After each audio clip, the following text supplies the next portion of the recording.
Hello everybody, and thank you for joining me on the channel. My name is Dave, and today I was going to do automatic transmission fluid change. However, in doing a bit, excuse my glasses, in doing a bit of research, I brain in neutral, just opened up the Jackaroo, the Isuzu Trooper manual, looked at the transmission and read the information on it, not realising that that's the AW, that's the different transmission to the one I've got. What I have is an automatic transmission AW 4030LE, whereas in the manual it's a completely different transmission, and even the auto transmission is different. So this is taken from what I think is either a Rodeo or a Rodeo manual or a early Isuzu Ute manual, but it's the same gearbox, so it makes no difference. Now, just going to get to a point here. It says there is no need to change the transmission fluid unless the transmission is used under one or more of the following heavy duty conditions: repeated short trips, driving on rough roads, driving on dusty roads, towing a trailer. Now, I do drive on dusty roads and rough roads, but not very often. And the ATF fluid in there has been in maybe 10,000, 15,000 kilometers. If the vehicle is used under these conditions, change the fluid every 32,000 kilometers. However, moreover, the remaining life percentage of ATF can be estimated using the Tech2 as an auxiliary tool to judge the right time for ATF replacement. Remaining life percentage is calculated from the ATF's heat history. When it is close to 0%, ATF replacement is recommended.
Right, compressor time.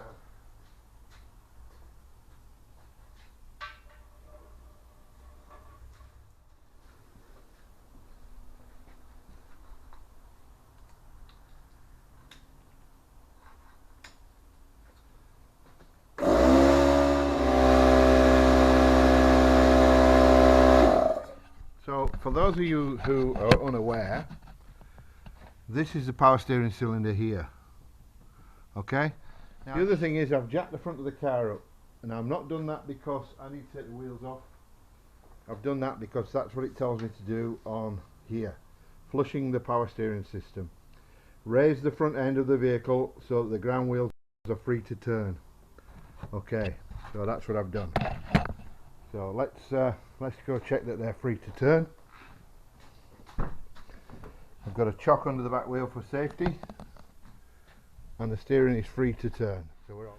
I've just realised I've never put a link into the Vivo hydraulic pneumatically operated jack. I might do that. I'll put a link in this video so in case anybody's interested in buying one.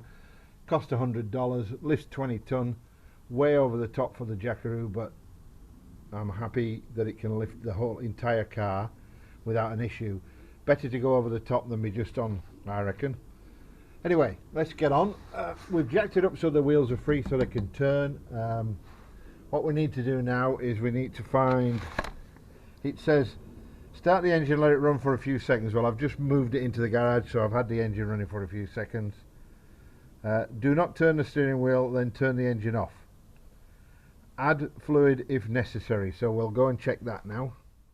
So we're back up at the fluid reservoir, and that level there is good, it's at the full mark. However, what I'm going to do before we start is I'm just going to check that fluid, see how dark it is before we do anything. Okay, so I put a dab of new fluid on there. This is the old fluid. It's not in bad condition, it's not bad, but then it doesn't get hot and doesn't get burnt.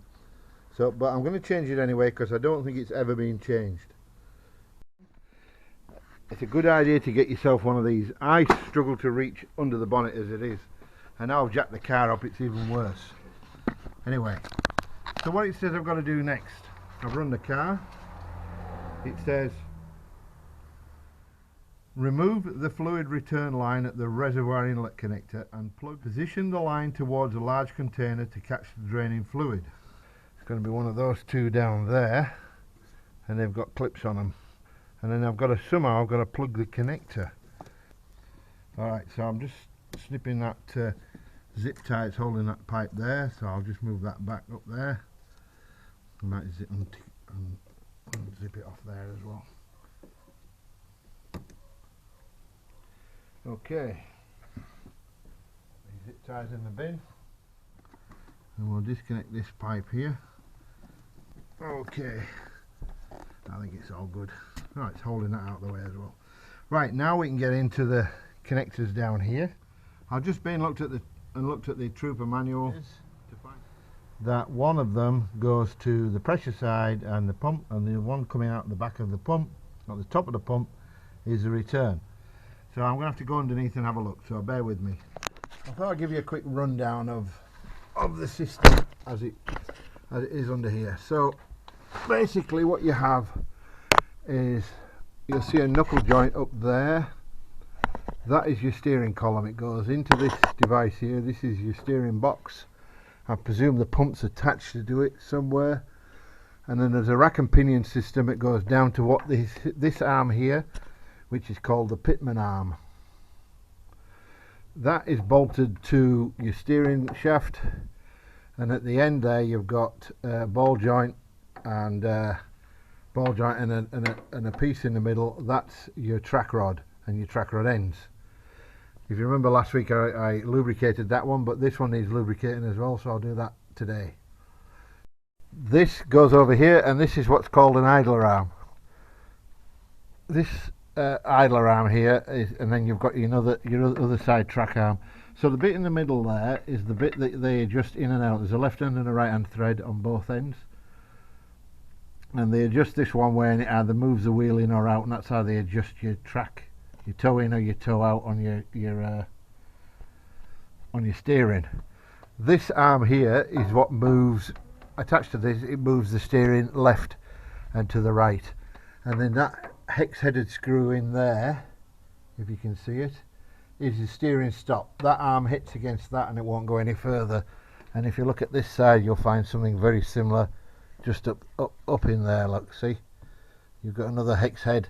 I replaced them to hex heads because the ones I had in were extra long. What do we do now? Well, I can't figure out where the pipes go looking from here. If I can't see from the top, what I'm going to do is disconnect the pipes and see which one feeds the fluid back. Now it's easy for Isuzu to say put a tray underneath to catch the fluid that's going to come out, but how the hell do you do that? I've just noticed something as well. The pipe at the back is a bigger diameter than the pipe at the front, so I suspect that is a return. You would have the return would be the bigger pipe because you want it to come back quicker, then it can go out. It's no good having a feed pipe bigger and a return pipe smaller, because it would just not return quick enough. So the return's always bigger, so I suspect that the pipe at the back is a return. So before I go any further, I'm putting a drip tray under the car.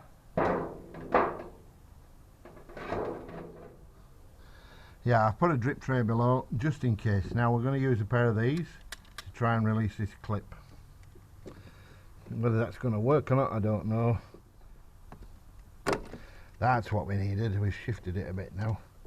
Maybe we can get on there now. they've worked and allowed me to slip that back. Now I've got to try and get this pipe off without breaking anything. Now you've got to be careful with these guys because they're plastic and ATF fluid is pouring out. So make sure you put your drip tray under before you carry on. So I've got the large container under there to catch. Start the engine, idle. I'm going to fill the reservoir with new power steering fluid. Turn the steering wheel in both directions. Do not contact wheel stops. What we need to do is run the car idle. I hope this works. Okay, so I've had to move you because obviously it fell over and didn't work in that position. So I can hear power steering fluid dripping through. I'm just going to top it up and start the engine up again.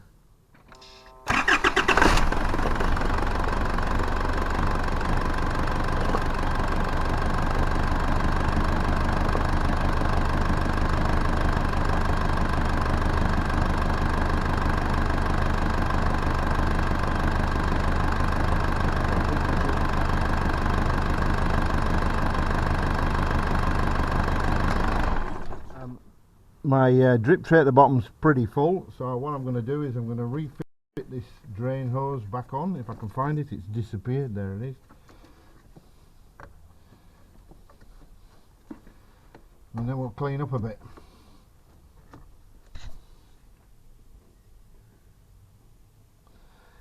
Yes, looking good.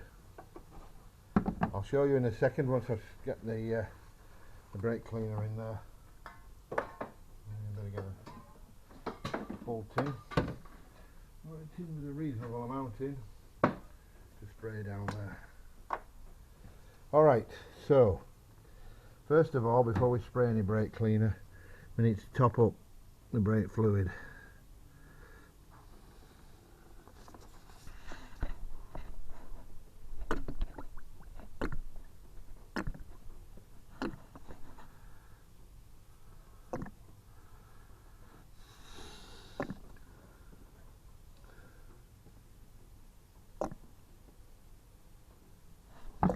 Okay, so that's it up to the full mark. Okay, so it says, while refilling the reservoir, check the draining fluid for contamination. Oh, good luck with that. If foreign material is still evident, replace all lines. Disassemble and clean or replace the power steering system components. Do not reuse any drained power steering fluid. Well, I won't. Now, I don't know if you're aware, but there is a mesh in here. If I can get it out.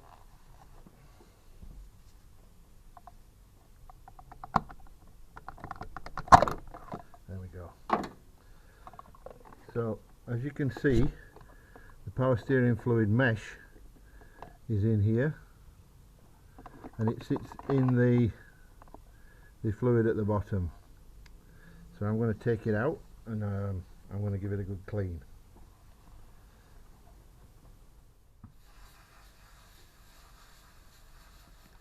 So the job now is to drop this in the right place, make sure it fits in, the O-rings in, and then we'll top it up with fluid again. Hopefully you can see that it's up to the full mark. So what we're going to do now is start the engine up again and make sure the fluid stays. Just check what it says on the instructions.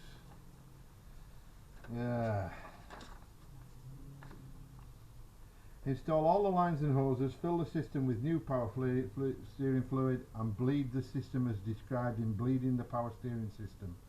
Operate the engine for about 15 minutes. That's what it says. Okay, so bleeding procedure. When bleeding the system and at any time the fluid is added to the power steering system, be sure to use only power steering fluid as specified in the maintenance and lubrication in section 0B.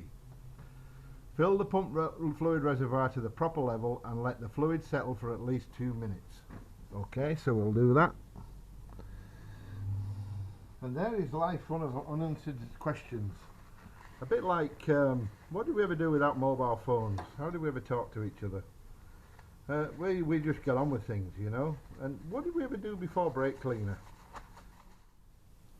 I guess we just left things dirty, as you do. No, that's not going to work. There's dirty down there. So the job is going to be a bit of kitchen roll and some brake cleaner on it. So when we've got a couple of minutes to spare,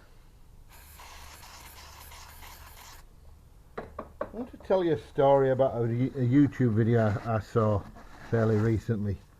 And it was an American chap who was the owner of a nice ute. I don't know what it was, Silverado or something like that. Modern thing with push button start and keyless entry. And he came out one morning, he put his bins out and he thought to himself, something's not right here. And what he actually realised was that where he was standing was where his ute was parked the night before. And it was gone. Somebody had stolen it. And he thought, how can they steal it when I've got the keys and the keyless entry and the keys are inside, etc. He did the all denial thing like we all do, you know, if you've ever had a car stolen, where you wander down the street because you think your wife's parked it down there or the neighbour's playing a trick on you, and it turns out they never usually are. So he called the police came and they said, he says, we're not even going to look for it. He says, it'll be in a shipping container on its way overseas by now. So he called his insurance company and told them, and they said, oh, well, there's no point in even looking for it because it'll be in a shipping container at the docks by now on its way overseas. And the insurance assessor came and he said the same thing.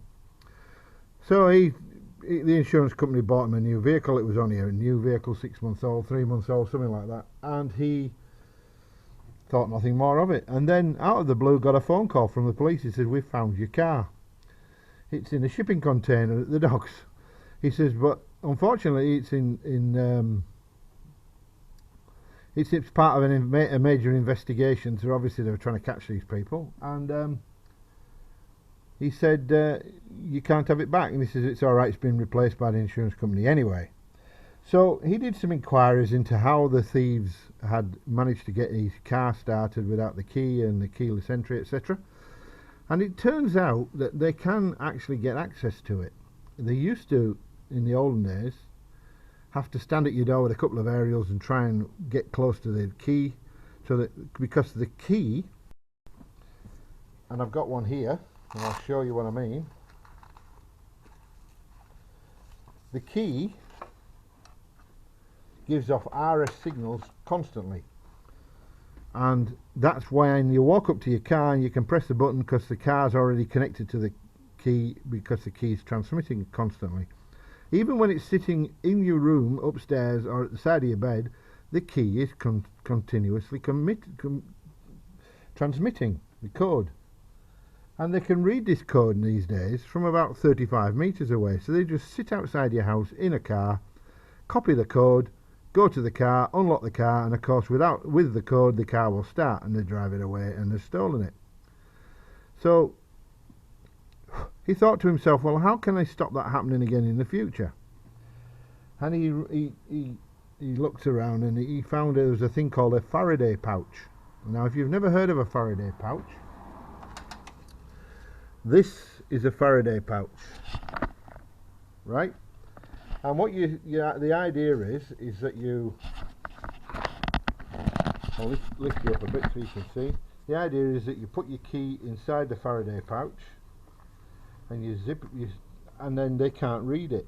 Now I know this works because if I put my key in there and walk down to my car, I can't unlock the car unless I take the key out of this pouch, and then it will unlock. So it works. So I've got two of these now, and I put my spare key. It's no good having your spare key sitting in the house. Spare key and this key are now in this pouch until I need it.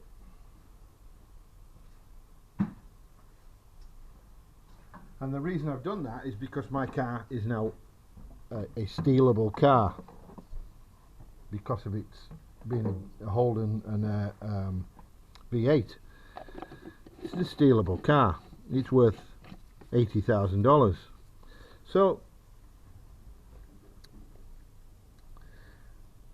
if you have keyless entry and you think you're infallible, you ain't. Yeah, so if you have a keyless entry vehicle and you want to protect your keys, get yourself a couple of Faraday pouches. They cost me $11 for 2. That's worth peace of mind and worth it for my I'll put a link in the description to them if you like, and then you can buy them if you need. Okay, back to the reservoir. So I think we've been 2 minutes now, and we're all good. So I think what I'm going to do is I'm going to reconnect the catch can hose, sorry, for the EGR, so it's on, because we don't want the engine running with that off, otherwise we'll end up with an EGR code because it's not getting the flow.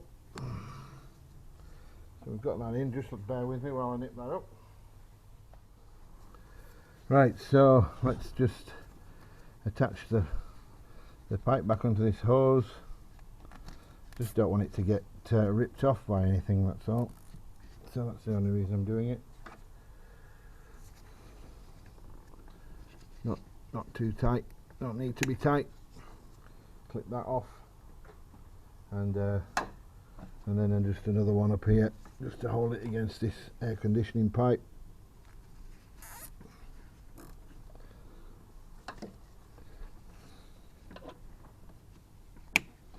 Done. So the fluid's at that level, so what does it say next? Start the engine, let it run for a few seconds, do not turn the steering wheel, and turn the engine off. Add fluid as necessary. So just bear with me a sec.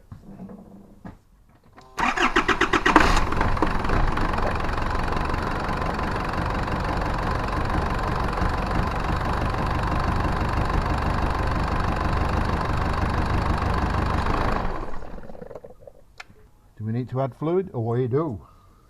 Okay, so I've used up my litre of ATF fluid, and I started on the next bottle. I'm just going to start her up again.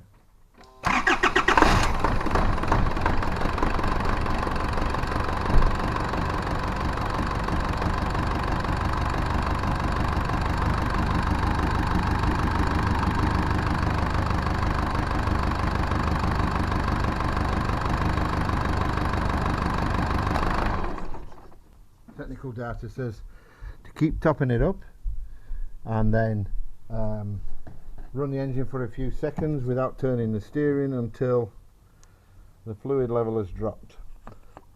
If it keeps dropping, then just keep repeating the process until it is sorted out properly. Right, so I've done that. So now it says repeat the above procedure. Raise the front end of the vehicle so that the wheels are off the ground. Start the engine. Slowly turn the steering wheel right and left, lightly contacting the wheel stops. Okay, so let's go do that.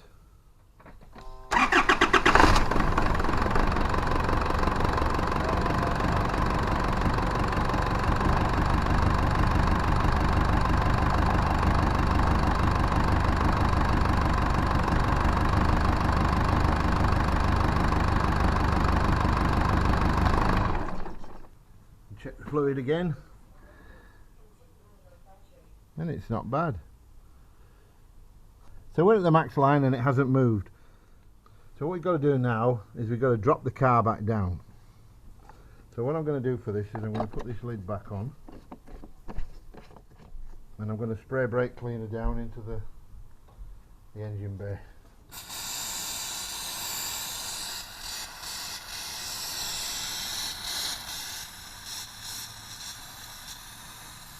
So while you weren't watching there, I lowered the car back down to the ground. I've removed everything from the car.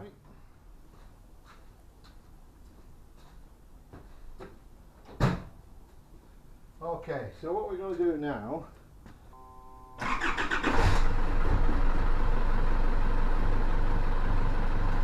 you bring the car back down to the ground with the engine running. Slowly turn the steering wheel left and right. Bring down the vehicle and the steering wheel.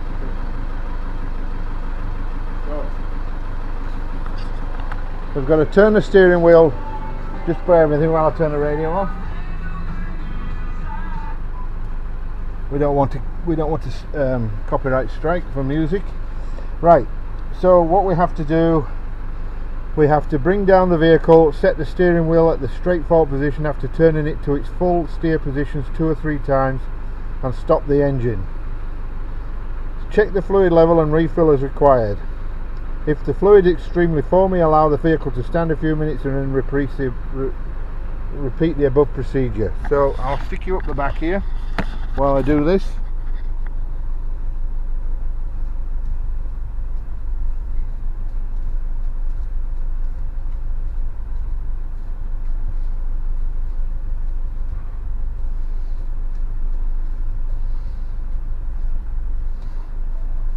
That's twice, and then we return to the centre,